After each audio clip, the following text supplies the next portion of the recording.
హరిణి గారు, law of అట్రాక్షన్లో చాలా concepts ఉన్నాయి. సో కాన్సెప్ట్స్ అంటే బేసిక్ ప్రిన్సిపల్స్ కూడా. అసలు ఏంటి, అసలు యూనివర్స్ ఏంటి, యూనివర్స్తో మనం ఎలా కనెక్ట్ అవ్వాలి యాజ్ ఏ హ్యూమన్ బీయింగ్? ఎందుకంటే ఈ ఇంత పెద్ద విశ్వంలో భూమి అన్నది చాలా చిన్నది, అందులో మన ప్రాణం అన్నది ఇంకా చిన్నది. అసలు అలాంటిది అంటే ఎంతోమంది మనుషులు ఉన్నారు కదా, వీళ్ళందరూ కూడా ఈ భూమి మీద ఏదో ఒక పని చేసుకుంటూ ఉంటారు. మనం విశ్వంతో కనెక్ట్ అవ్వడం అనేది అసలు ఏ విధంగా పాసిబుల్? చాలా మంచి క్వశ్చన్ అడిగారు చైతన్య గారు. నా దగ్గరికి వచ్చే క్లయింట్స్లో చాలామందికి అసలు యూనివర్స్ అంటే ఏంటి అర్థం కాక, ఈ కాన్సెప్ట్ అర్థం కాక, దాన్ని ఎలా కనెక్ట్ అవ్వాలో అర్థం కాక, దీన్ని ఏ విధంగా వెళ్ళాలో తెలియక చాలా చోట్లకి వెళ్ళొచ్చిన వాళ్ళే ఉన్నారు. కానీ వాళ్ళందరికీ ఏంటంటే దీని ద్వారా ఒక ఆన్సర్ దొరుకుతుంది. ఎందుకు యూనివర్స్ అంటే చాలామంది ఎక్కడో ఉంది, బయట అది ఏదో పెద్ద ఇది అనుకుంటున్నారు. యూనివర్స్ అనేది మన లోపలే ఉంది. మన లోపల ఉన్న అంతరాత్మ కావచ్చు. మనం చిన్నప్పటి నుంచి చెప్తూ ఉంటాం, మనకి లోపల ఒక గుస్సు వినిపిస్తూ ఉంటుంది. ఏదైనా మనం తప్పు చేస్తున్నా ఒప్పు చేస్తున్నా కానీ ఒకటి ఎప్పుడు మాట్లాడుతూ ఉంటుంది కంటిన్యూషన్గా. అదే మనకి అంతరాత్మ. దాని సోల్ అనొచ్చు, సబ్ కాన్షియస్ మైండ్ అనొచ్చు, లేదంటే ఇన్నర్ చైల్డ్ అనొచ్చు. ఇలా మనం ఏది తీసుకున్నా కూడా, లేదంటే భగవంతుడు అనొచ్చు. మీరు ఏ రూపంలో చూస్తారో దాన్ని మనం మన యొక్క యూనివర్స్ అంటాం. బయట చూస్తే చాలామంది యూనివర్స్ ఇప్పుడు ఏదైనా ఎక్కడ ఆకాశము, నక్షత్రాలు, రేణువులు, ఏదైతే యూనివర్సులు ఏదైతే ఉన్నాయో పంచభూతాలు, ఇవన్నీ కూడా కరెక్టే. కానీ అది ఎక్కడో ఎతుకుతూ ఉంటారు జనాలు. అంటే ఇప్పుడు చాలామందికి ఈ విశ్వంతో కనెక్ట్ అవ్వలేకపోవడం కారణం ఏంటి అంటే, మనం చిన్నప్పటి నుంచి కూడా స్పిరిచువాలిటీలో పెరిగాము. భగవంతుడు అంటే ఏంటి, ఆ భగవంతుడికి ఎక్కడి నుంచి వచ్చారు, ఆ భగవంతుడిని మనం ఎలా కనెక్ట్ అవ్వాలి చేయాలి. మనకి 33,000 కోట్ల మంది దేవతలు ఉన్నారన్నారు. ఒక్కొక్కరికి ఒక్కొక్క రూపం నచ్చుద్ది. ఆ రూపంలో మనం పూజలు చేస్తాడు. కానీ ఏమైపోయింది, ఇప్పుడున్న దాంట్లో ఎక్కడికి వెళ్తే ఒక మొక్కటము, ఎవరికి వెళ్ళినా కూడా ఒకటి చేయటము, ఇంకో దగ్గరికి వెళ్ళి ఇంకో ముఖము, అలా మనకు తెలియకుండానే చాలా దేవతలు చాలా రూపాలకు వెళ్ళిపోయాము. ఎందుకంటే ప్రతి ఒక్కరికి తెలుసు భగవంతుడు అనేవాడు నిరాకార రూపుడు, ఆయనకి రూపం లేదు, నామం లేదు, ఏమీ లేదని తెలుసు. కాకపోతే కొంతమందికి నవనీత భక్తి అని పెట్టారు. ఏదో ఒక రూపంలో భగవంతుడికి కనెక్ట్ అయ్యి ఉండాలి, అంటపెట్టుకుని ఉండాలి. అది ప్రేయర్ ద్వారా ఉంటావా, లేకపోతే యూనివర్సల్ కాన్సెప్ట్ ద్వారా ఉంటావా, నీకు ఇష్టదైవం రూపంలో ఉంటావా, ఎలా అయినా ఉండు. ఫస్ట్ అక్కడ నువ్వు ఒక బిలీఫ్ స్టార్ట్ చేసుకోవాలి. ఆ స్పిరిచువాలిటీ అనేది అర్థం చేసుకోవాలి. స్పిరిచువాలిటీ అంటే అందరూ మతం అనుకుంటారు. మతం కాదు, ఆ లోపల ఆ యొక్క భగవంతుని తత్వాన్ని అర్థం చేసుకుని అసలు అది ఎక్కడ ఉంది, ఎక్కడ ఎలా తీసుకోవాలి, ఆయన క్వాలిటీస్ ఏంటి, ఎలా దీన్ని అర్థం చేసుకుంటామంటే ఇక్కడికి వస్తాం. ఈ కాన్సెప్ట్లోకి వచ్చినప్పుడు వన్నెస్కి రావాలి. అంటే చాలామంది దేవతలందరికీ నామరూపాల్లోకి కనెక్ట్ అయిపోయిన తర్వాత యూనివర్స్తో కనెక్ట్ అవ్వాలి అన్నప్పుడు ఈ రూపాలకు వెళ్ళినప్పుడు మనకు అర్థం కాదు. అందుకే మీరు సింపుల్గా ఈ వన్నెస్కి రావాలి. వన్నెస్ అంటే ఏంటి, మనకి సూర్యుడు చంద్రుడు ఎలా అయితే ఉన్నారో ఆ భగవంతుడు ఒక్కడి దగ్గర నుంచే ఇంత సృష్టి మనకి ఆరంభమైంది. ఆ సృష్టి ఆరంభమైనప్పుడు మీ యొక్క ఇష్టదైవం అందరూ ఒకటే రూపాలు కదా, కానీ పేర్లు వేరు. ఇప్పుడు మనకి సృష్టి ఇద్దరు మనుషుల దగ్గర నుంచి స్టార్ట్ అయింది. ఇంత మంచి ఇన్ని వేల కోట్ల మంది జనాభా అయ్యారు. కానీ ఇప్పుడు ఏమైంది, నువ్వు గొప్ప నేను గొప్ప అట్లా ఎవరు అన్నట్టుగా అయిపోయింది. దేవతల మీద కూడా అలాగే అయిపోయింది. కానీ ఈ 33,000 కోట్ల ఎంతమంది దేవతలు ఉన్నారో వాళ్ళందరిలో మీకు ఏ రూపం ఇష్టం, బాబా ఇష్టమా, లేకపోతే లక్ష్మీదేవి ఇష్టమా, విష్ణుమూర్తి ఇష్టమా, ఎవరో ఒకరిని తీసుకోండి. ఆ ఇష్టదైవాన్ని ఫస్ట్ ఫైండ్ అవుట్ చేసుకోండి. మీకు భగవంతుడు అనగానే ఎవరు కనిపిస్తున్నారు, అది మీరు ఆ రూపాన్ని తీసుకొని ఆ రూపంతో మీరు కనెక్ట్ అవ్వండి. అదే యూనివర్స్. ఎందుకంటే నిరాకారానికి ఇప్పుడు వెళ్ళలేం కాబట్టి ఈ రూపాలు పెట్టుకున్నాము. ఆ నిరాకారంలో వెళ్ళి మన లోపల కనెక్ట్ ఇలా చేసుకుంటూ వెళ్ళినప్పుడు మీకు ఆటోమేటిక్గా గ్రాడ్యువల్ లెవెల్ పెరిగినప్పుడు మీకు అది వస్తుంది. అది రానంత వరకు మీరేం టెన్షన్ పడక్కర్లేదు. మీ ఇష్టదైవాన్ని తీసుకొని యూనివర్స్ కింద తీసుకొని మీకు ఏది ఉన్నా ఆ భగవంతుడి ముందు మీరు చెప్పుకోండి. ఇప్పుడు నేను ఎందుకు ఇలా చెప్తున్నానంటే, నాకు చిన్నప్పటి నుంచి కూడా భగవంతుడు నాతోనే ఉన్నారు. నేను పెరిగిన వాతావరణం ఏంటంటే భగవంతుడికి ఎప్పుడు మనతోనే ఉన్నాడు, మనలోనే ఉన్నాడని ఒక కాన్సెప్ట్లో నేను పెరిగాను. అది నా నరనరాన్న జీర్ణించుకుపోయింది. ఎక్కడికి వెళ్ళినా చేసినా కూడా మన ఇంట్లో ఎవరితో మాట్లాడతామో అట్లా మన ఆయనతో మాట్లాడుకుంటూ వెళ్ళిపోవటం. అలా ఎందుకంటే నేను ఒక్కదాన్ని ఉన్నాను ఫీలింగ్ కూడా ఎప్పుడూ లేదు. ఎందుకంటే ఈ రోజుల్లో ఇవి నమ్మరు. ఎందుకు నమ్మరు అంటే అది ఎవరి అనుభవాల వాళ్ళే, ఎవరు చేస్తుందండి.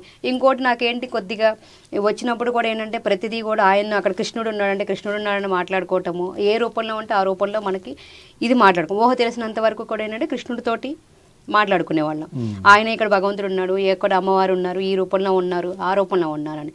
ఎప్పుడైతే ఈ భరద్వాజ్ మాస్టర్ కాన్సెప్ట్లోకి వచ్చిందో ఈ వన్నెస్ అనేది మనకి బాగా అర్థమైంది. అంటే మన ఇష్టదైవం ఎవరని, మన ఇష్టదైవం ఫైండ్ అవుట్ చేసుకున్నప్పుడు ప్రతిదీ కూడా ఎక్స్ప్రెస్ చేయటం. అంటే భగవంతుడి దగ్గరికి వచ్చి ఈరోజు నేను ఈ పని చేశాను, ఇక్కడికి వెళ్ళాను, ఈ కష్టాలు ఉన్నాయి, నాకు ఈ బాధలు వచ్చినాయి, ఎవరికన్నా చెప్పావు అనుకోండి, ఏమవుతుంది మనకి, బయట వాళ్ళకి చెప్తే అది లీనియన్స్ అయిపోతుంది. అయిపోతుంది. అదే భగవంతుడితో కనెక్ట్ అయితే మనకి మార్గదర్శనం చేపిస్తారు. అందుకని మీకు భగవంతుడి దగ్గర కూర్చుని అసలు మీకేం కావాలి, ఏ కోరికలు ఉన్నాయి, ఎందుకు ఉన్నాయి, ఏం చెయ్యాలనుకున్నారు, మీ జీవితంలో ఎక్కడికి వెళ్ళాలనుకుంటున్నారు అనేది ఆ ఇష్టదైవాన్ని ఫైండ్ అవుట్ చేసుకుని ఆ ఇష్టదైవంతో ఉంటే యూనివర్స్ తోటి కనెక్ట్ అయినట్టే. ఆ యూనివర్స్తో కనెక్ట్ అయిన ఎందుకు కనెక్ట్ అవుతున్నాము? ఏదో ఒక కోరిక నెరవేరటానికి. నాకు అసలు ఈ ఫీల్డ్లోకి రాకముందు నేను ఒక బిజినెస్లో ఉండేది. అక్కడికి వచ్చి ఎందుకు మీకు చెప్తున్నా అంటే ఎగ్జాంపుల్ ఇది చెప్తే మీకు బాగా అర్థమవుతుందని. మాకు ఒక పెద్ద బిజినెస్ ఉండేది. ఆ బిజినెస్లో 2 పార్ట్నర్స్ ఉన్నారు. ఎప్పుడు ఏదో ఒకటి ఇష్యూస్ అవ్వటం కొద్దిగా ఉంటుంది. ఈయనకి జాబ్ వచ్చి జాబ్ వెళ్ళిపోయారు. మా వారికి ఎప్పుడైనా కానీ ఈ షాప్ని కనుక తీయండి, ఈ షాప్ తీసేసేయండి, వాళ్ళకైనా ఇచ్చేయండి, లేదా పార్ట్నర్షిప్లో తీయండి, చాలా ఇష్యూస్ అయిపోయాయి. మనం ఎవరితో అయినా సరే నోటితో మాట్లాడలేంది మన భావన ద్వారా, మన ఎమోషన్స్ని యూనివర్స్తో కనెక్ట్ చేయడం ద్వారా ఈ నోటు విప్పి మాట్లాడకుండా మనకు అనుకున్న కోరికను మనం నెరవేర్చుకోవచ్చు చాలా ఈజీగా, సింపుల్గా. దానికి ఒక ప్రిన్సిపల్ ఉంటుంది. దాన్ని ఏంటంటే యూనివర్స్ అంటే అమ్మాయిని అడగని అన్నం పెట్టినట్టుగా ఇక్కడ యూనివర్స్ని మనం ఏం కోరిక కావాలనుకుంటున్నామో అడగాలి, నమ్మాలి, పొందాలి, పొందినట్టుగా యాక్షన్ చేయాలి. చాలామంది ఏంటి అడుగుతారు, నమ్మామంటారు, పొందామంటారు, కానీ పొందినట్టుగా ఫీల్ అవ్వరు. ఇందాక మేము లాస్ట్ ఎపిసోడ్లో చెప్పుకున్నాం, మ్యారేజ్ అయిపోతే ఎంత హ్యాపీగా ఉంటామో అక్కడ అంత హ్యాపీగా మనం చాలా రిలాక్స్డ్గా ఉండాలి. ఇది మందే, నాకు అర్హత ఉంది, అయిపోయింది అన్నట్టుగా మనం రిలాక్స్డ్గా ఉండాలి. ఇక్కడ కూడా మీకు ఏ కోరిక అయితే ఉందో ఆ కోరికను మనం తీసుకోవాలి. ఇప్పుడు ఎగ్జాంపుల్ మాకు బిజినెస్ ఉంది, సెపరేట్ అవ్వాలనుకున్నాం. ఆ సెపరేట్ అవ్వాలనుకున్నప్పుడు నాకు ఒకళ్ళు వచ్చి అప్పుడు ఈ అఫర్మేషన్స్ రాయటం అనేది అక్కడే నేను వాళ్ళు వచ్చి చెప్పారు. అంటే ఇట్లా ఇష్యూస్ ఉన్నాయి చేస్తున్నప్పుడు ఏంటంటే నాకు ఎక్కువ మైండ్ డిస్టర్బ్ అయ్యేది. ఈ ఇష్యూస్ వల్ల నాకు ఎప్పుడు కూడా హ్యాపీనెస్ అనిపించేది కాదు. దాంతో వాళ్ళు ఏం చెప్పారంటే ఇది బిజినెస్ 2 సెపరేట్ అయ్యి ఎవరికి వాళ్ళు 2 ఇన్స్టిట్యూట్స్, అంటే ఒకటేమో ట్రైనింగ్ ఇన్స్టిట్యూట్, ఒకటి బిజినెస్, ఎవరికి వాళ్ళు తీసుకొని 2 సెపరేట్ చేసుకొని ఎవరికి వాళ్ళు ఇండివిజువల్గా చేసుకోవాలనేది నా ఇంటెన్షన్. అయితే ఇప్పుడు ఇది ఏదైనా ఇష్యూ జరిగింది అనుకోండి, చాలా పెద్ద గొడవలు అవుతాయి. అంటే ఏదైనా జరిగితే చాలా ఇష్యూస్ జరుగుతాయి. ఇప్పుడు నాకేం కావాలి అక్కడ మన యొక్క సానుకూల సంకల్ప శక్తి ఏంటి, ఇది సెపరేట్ అవ్వాలి, మళ్ళీ అందరూ సామరస్యంగా ఉండాలి, కలిసిమెలిసి ఉండాలి. ఇది ఎలా రాసుకోవాలి మనం? కొన్ని ఈ యూనివర్సల్ కాన్సెప్ట్ని అడగాలి, నమ్మాలి, పొందాలి, పొందినట్టు యాక్ట్ చేయాలనుకున్నాం కదా, దీంతో పాటుగా మనకి ఒక అఫర్మేషన్స్ ఫామ్ని మనం అసలు ఏం కావాలో ఒక స్టేట్మెంట్ ప్రిపేర్ చేసుకుంటాం. దాన్ని పాజిటివ్గా ప్రెజెంట్ టెన్స్లో రాసుకోవాలి. ఆ పాజిటివ్ ప్రెజెంట్ టెన్స్లో రాసుకున్నప్పుడు రాయిగా ఏమవుతుంది, మనకు ఒక దృశ్య రూపం అనేది వస్తుంది. ఎప్పటికి వస్తుంది? మనం అక్కడ ఏ ఎక్స్పెక్టేషన్ లేదు, ఈరోజు బాగానే ఉన్నాం, అయితే ఇంకా మంచిగా అవుతుంది, మనం అనుకున్న కోరిక నెరవేరుతుంది.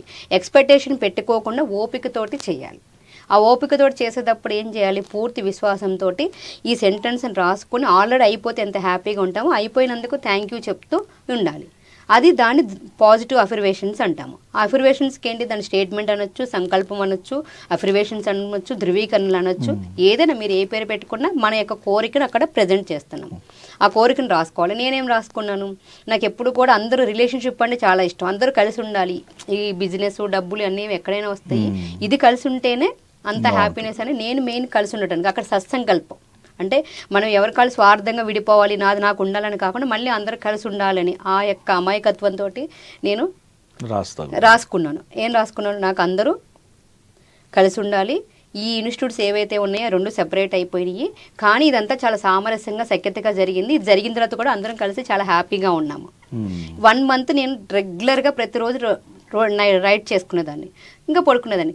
ఇది తెలియదు, ఇది రాసిన 30 రోజులకి ఎలా జరిగింది ఏంటి, ఎలా చాలామంది ఎలా అని క్వశ్చన్ చేసుకోండి. ఎప్పుడు కూడా యూనివర్స్ని ఎలా అని క్వశ్చన్ చేయొద్దు. ఎందుకంటే ప్రపంచానికి అందని ఎన్నో మిరాకల్స్ ఆ లోపల నమ్మకాన్ని బట్టే జరుగుతాయి. మనం ఎన్నో పురాణాల్లో కూడా చూసుకున్నాము. ఆ నమ్మకం రావాలి, ఆ పురాణాల్లో వెళ్ళాలంటే దాన్ని మనం ఖచ్చితంగా విశ్వసించాలి, నమ్మాలి, దాన్ని మనం చూడగలగాలి. వితిన్ 30 డేస్కి ఏదో ఒక చిన్న ఇష్యూ దగ్గర అయింది, మీరు ఇది చూసుకొని అన్నారు, ఎంతో పెద్ద మాటలతో అవ్వాల్సింది చాలా సింపుల్గా ఎవరికాళ్ళు 2 అయిపోయినాయి, చాలా హ్యాపీగా 2 ఎవరికాళ్ళు బిజినెస్ చేసుకున్నాం. అంటే ఇది ఒక వండర్ఫుల్లా కాదండి. అంటే లైఫ్లో ఏదైనా నార్మల్గా జరిగిపోతాయి, కానీ అసాధ్యమైనవి సుసాధ్యం చేసుకోవటానికి ఈ లా ఆఫ్ అట్రాక్షన్ అనేది మనకి చాలా ఉపయోగపడుతుంది. ఇది ఉపయోగపడాలంటే అమాయకత్వంతో ఉండాలి, ఓపికతో ఉండాలి, నమ్మకంతో ఉండాలి, త్రికరణ శుద్ధిగా మనం దాన్ని ఖచ్చితంగా పొంది తీరుతాము అనే యొక్క కృతజ్ఞతా భావంతో ఉండాలి. ఆ విశ్వాసం లేదనుకోండి, ఇది అసలు వర్కౌటే అవుతుంది. ఓకే, థ్యాంక్ యూ హరిణి గారు, థ్యాంక్ యూ సో మచ్. అంటే ఓవరాల్గా చూసినప్పుడు నమ్మకం అనేది మెయిన్. ఆ నమ్మకం అనేది లేకపోతే ఇంత దూరం అంటే అసలు మొత్తం ఏమీ జరగదు. ఆ నమ్మకంతో ఏది చేసినా కానీ లా ఆఫ్ అట్రాక్షన్లో అద్భుతాలు చూడొచ్చు అంటారు. తప్పకుండా. ఓకే, థ్యాంక్ యూ హరిణి గారు, థ్యాంక్ యూ సో మచ్.